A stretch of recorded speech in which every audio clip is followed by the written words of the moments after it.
started. Shoe boxes. You can't say shoe boxes. Shoe boxes. So this is the video where we're going to talk about Shoe boxes. shoe boxes. Okay. This is a really. You've come into this really excited. Yeah. But Where it shouldn't be. So, okay. So bring it. I think we should establish some Bringing rules. it back. Bringing it back to. Let's establish some rules. So shoe boxes was an ongoing thing throughout The 5 weeks of our throughout training. the 5 weeks of our training, and we won't talk about other people's shoe boxes. No, we'll just talk about our own. We can say certain. We won't talk about other people's shoe boxes. So the task what was is, in their shoe boxes, how that person responded, but we can talk about maybe us as the audience, how we responded when we made something personal and when we didn't. Okay, if you shoebox was a very key element to this court 5 weeks. Yeah. It helps us to know each other. I don't think we've given enough context right now. A shoebox. Well, a shoebox. So basically, it's literally get a shoebox, fill it with five. I think he said 5 items max. 3, 5. 4. 5. I think I had 4 items. I'm trying to think what Okay, items. so he said 5 at max. I think 5 at max. He just because these took about 45 minutes to an hour to do. There was no time limit. It's however long you had to express is how long you ever had to express. Well, average time that was how long they was. And I think you were it one of the first people. I was the third person to one, two. You was the I think I might be the third. I think it was the third or fourth person to do it, but so it was spread along the 5 weeks. But there was 5 people in a day or 4 people in a day, and I was the first group to do it. So first to set the bar, I guess. Yeah, it was after the contact improv session. It was literally, so we had the contact improv, and it was where I said about how I found people intimidating, how I was very scared, very fearful, how I felt, I don't know, I felt overexposed in a way. And it was also where I've been called an introvert, that I was like, oh no, I want to prove that I'm not an introvert, but... So, these are very personal. These are personal things. So it's 5 objects or 5 items or 5 objects that mean something to you. Very personal things. It doesn't necessarily have to be personal. Just something. Just you can't. There was no instruction to it, but you can't be like, oh, I bought this newspaper because I bought this newspaper yesterday and I like newspapers. No. You just need to give a bit of you with every story that you tell and say. So okay. It is hard to talk about because it was a very. This is a. It's a very private moment between our company. So. How do you think it went? That's what I mean. It's so different. Right now, I'm feeling that. Would you rather me start it? Because I don't mind talking about mine. No, I don't mind talking about mine. So the shoebox, I didn't expect it to be as deep as it was. If you understand what I mean? Yeah, you do. This is in a later reflection that I had with our director. Was I put up a front and I didn't want to expose myself too much, and the problems I'd had previously, I put them into one shoebox. I put them into one box, and I was like, right, that is staying behind. That is not coming into my future. That is in my past. And then in that moment in the shoeboxes, everything that I said I'd bottled up and I didn't want to bring it, just threw itself out there, and everyone. I had exactly the same I reaction felt as that I felt so like I was saying naked in a sense, but I felt so naked that everyone suddenly knew everything about me, that I was suddenly back to being Mia, and I made a front, I'd say. But yeah, that was really difficult. But for me, in selecting, did you struggle with selecting your items, or did you know? Well, because you had more time. I had like a day. I had 2 days to get items, but you had like a few weeks. Yeah, I wanted to go first when I did the shoebox. I was gonna take. Oh, I didn't get the choice. Yeah, you picked. I was told. I was so ignorant. I don't like to admit this now, but I was gonna just bring a chess piece because I like chess and I used to play it with my dad. Yeah. I guess in a sense that is like a memory. Yeah, it was. I did. But you'd have to elaborate I didn't further. Take it seriously, as I realised when I actually saw people do it. I was so happy that I didn't go first. Yeah. Because I didn't understand the task. You would have missed the opportunity. I would have missed the opportunity completely. Yeah. So with me, That was my first ever. I felt that I wanted to, because we would come into an acting environment, I was like, right, this is a performance. So I picked, so for me, the intent I had behind it was to create a body, in a sense. So I had all of these things meant something to me, but I was going to be like, oh, this is a performance. So I had a pair, I said I wouldn't talk about what I had, but I had clothing that made out of body, so basically trousers, top, but what the top and trousers were was like a completely different thing. And I wanted that to be, and then I had a book, and the book was going to be like, this is me, this is who I am, as you can see on the floor, this made me up, and it was going to be like scripted, I'd say, but then when it came to saying it, I was very much like very shy and very much like I did feel so overexposed and so like I don't want to talk about this, but I need to talk about this. I was watching you. It was the first time. We didn't really speak at the first point of time, did we? No. We spoke, but then it's the first time me stepping back and looking at you. I think because for me, no one knew that I suffered with anxiety. Yeah. And I feel for me, my anxiety is what makes me not feel normal. And then in that moment, I did start to have like a panic attack, and I did start to be like, this is never going to end, this is never going to end, and put myself in a mood. And I'd said something during my shoebox, and then afterwards, I said that I did something, and that the way to bring myself back to me is I did something. And in the discussion with my director, one of the people in our company picked up and went, you're doing it right now. Like, I would have never noticed, but now you've said it, I can see it. And it was nice to know that they can see afterwards. In the moment, I didn't hate it. I didn't hate the experience. The experience is now on the other side enlightened me. In the moment, the experience was just eating me up inside. And I was like, it's never going to end. Everyone thinks I'm this. I was creating assumptions of what people thought of me. I can definitely. And I think that's a lot with people. A lot with others. Others created the assumption of what we would assume of them. But we wasn't. We was open-minded. We were equal to everyone. And looking at people's pain that I've never met before. You could never read that on knowing them every day. You could never. Like things that I said, people was like, I could have never expected one to know. One of the things people said to me is like, it all makes sense now. Yeah, it does. Everything about you makes sense now. I think when you heard, or a lot of people said, you sort of went, oh yeah, like no, and you're like yeah. That really makes sense, and if I'd known that, then I could understand. But that's a thing I think as well, on a deeper sense. Going in everyday life, you don't understand some things that really affect people. One of the people in the cast had a fire, and I didn't say I would talk about it, but separate. She had a fire when she was younger.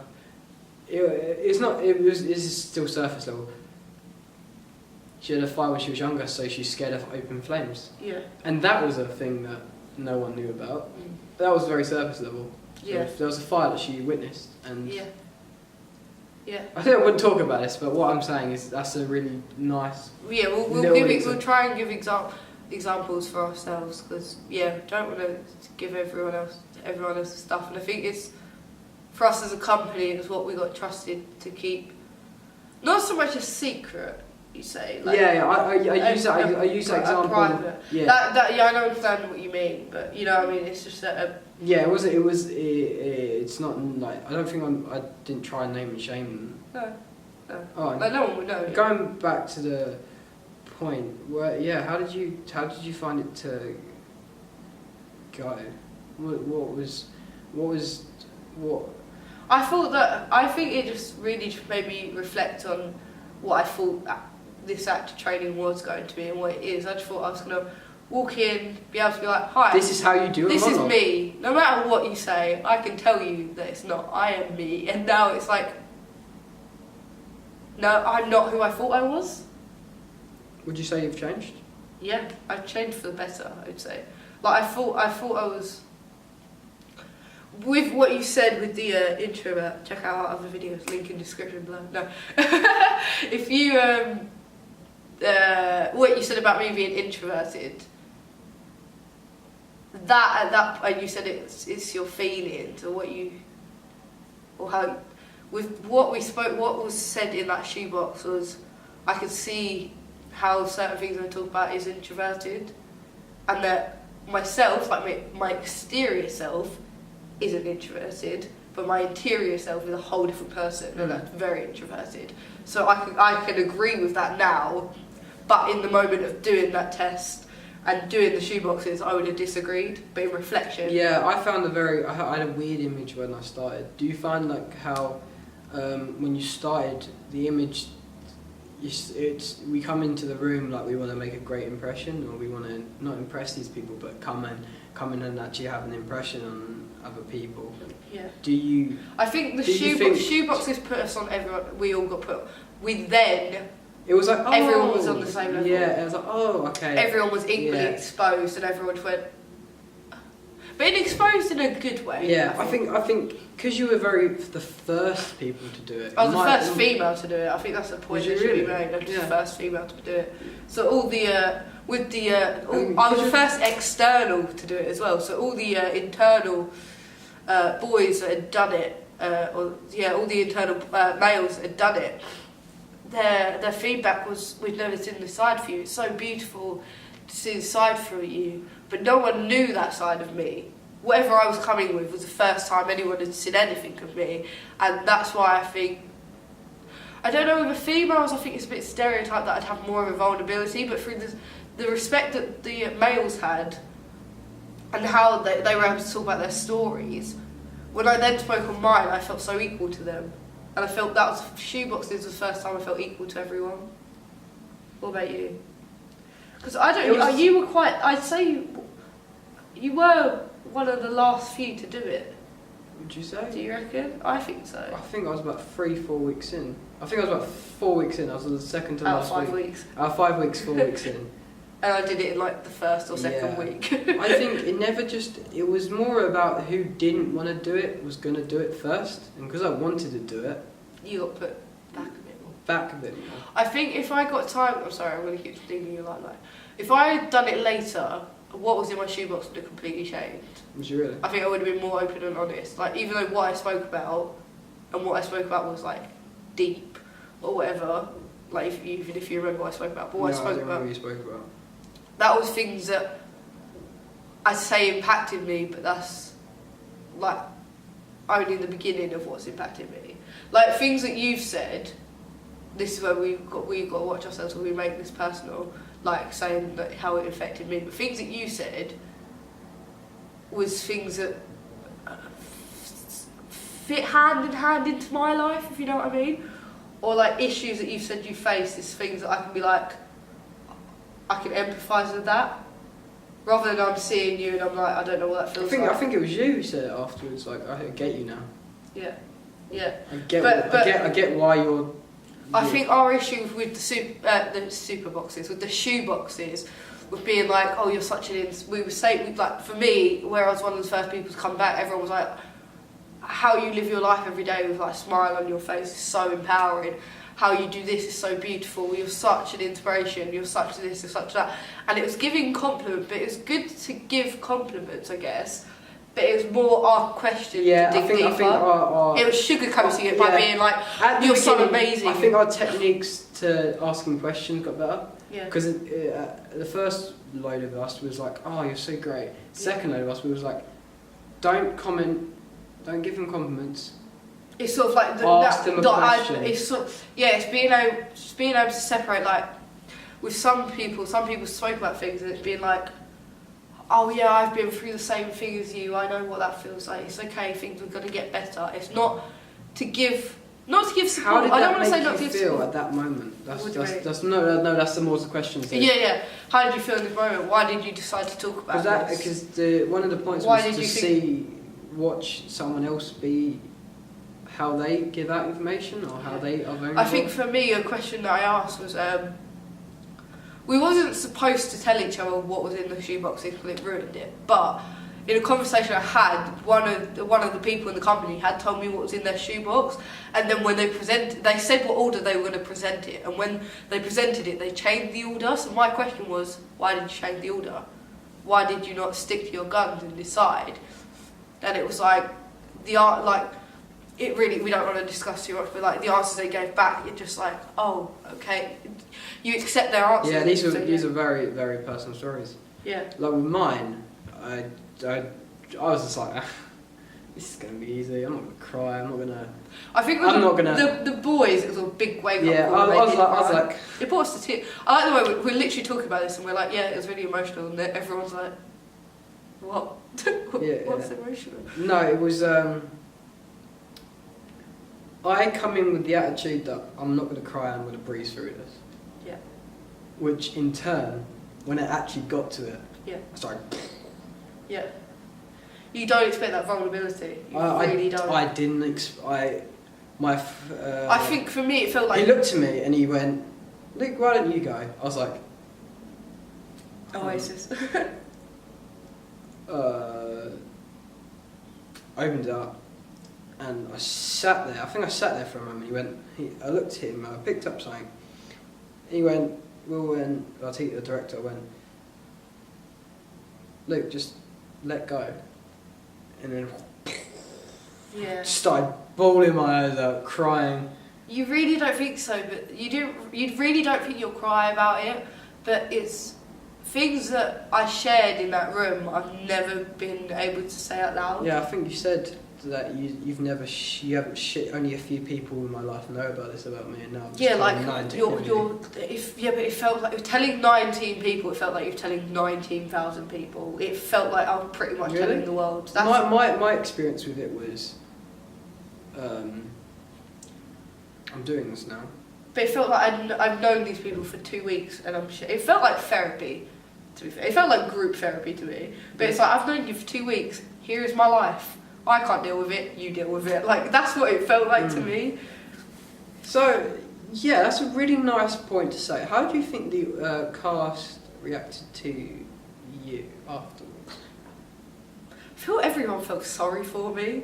I really didn't like that feeling. Like, everyone felt sorry for me, but that's where I think the rule came in that we could only ask questions, because everyone was like, you're so like, you're so amazing, you're so beautiful, I can't believe, how could you have this in your life and still be so brave, how can this happen, you're still like this. And I think we had some people in the company was just like... I brought other people, I didn't bring other people to tears, that's a point to make, that other people made themselves cry because of things that I'd said. And I cried at every shoebox.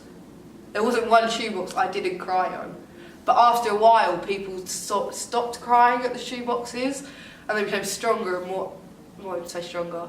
Well, they took a step back from it all. Going back to the feet, I think I'm so. My feet, I'm in touch with my feet. Like I go off my feelings, and that's like we came across when we did that test. Yeah. And for me, I did cry at everyone's. Yeah.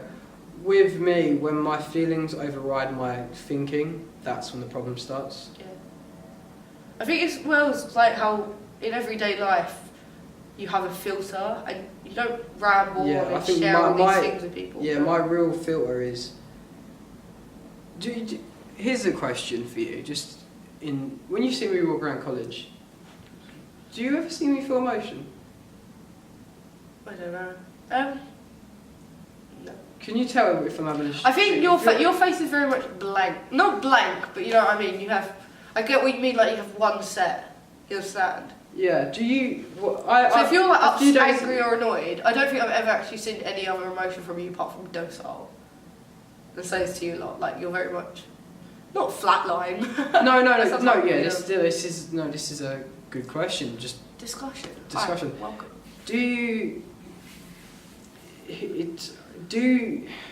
Like I just said, have you seen that from me?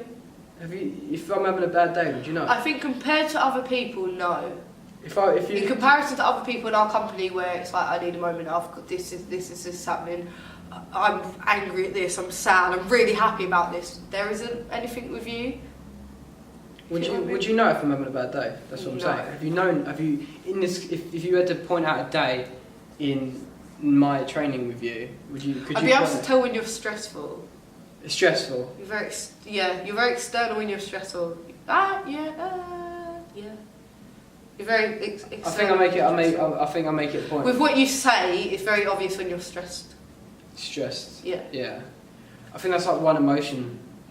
Even like me right now, I can sort of feel it creeping up on me because it's. I'm actually hearing it's very personal, isn't it? Yeah. Because I think I sort of live. It's good to reflect on what you live by.